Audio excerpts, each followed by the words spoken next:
Reading from the Gospel of Matthew.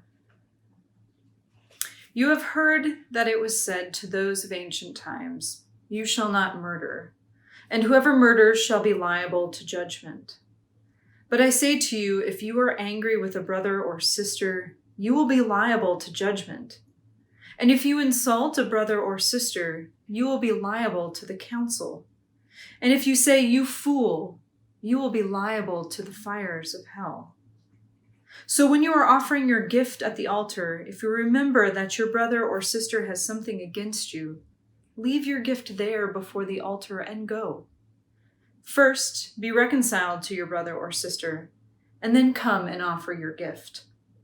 Come to terms quickly with your accuser while you are on the way to court with him, or your accuser may hand you over to the judge, and the judge to the guard, and you will be thrown into prison.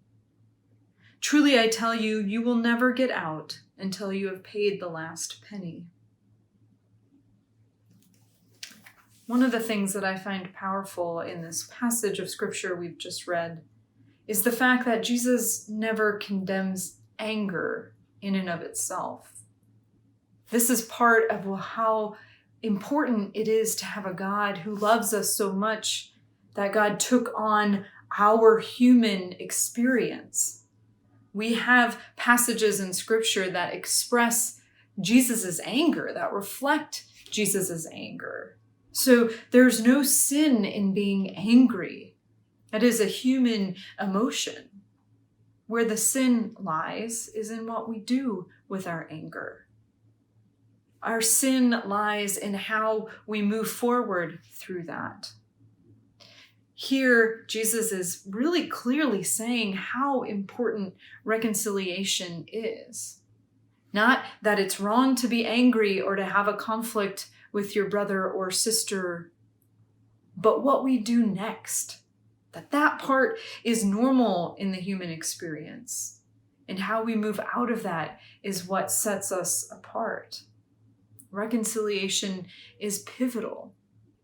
I am sure that you all have had the same experience I have, in which I know that I've wronged somebody. I can feel the tension between the two of us.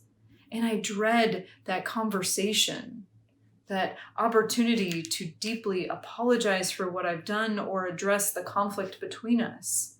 It builds up within me. I can't focus on anything else. And then once that conversation happens, usually it is so life-giving to remove that conflict, that blockage between us in relationship, and to be reconciled. And as soon as that happens, I can breathe. This weight is off me. And I don't understand why I wait so long. There are so many times that in that conflict that I put it off, I dread it. And then once I do it, I wonder, why did I do that?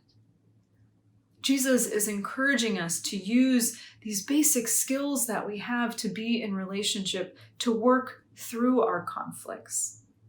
So much so that he says, don't come to the altar to worship God until you've done this.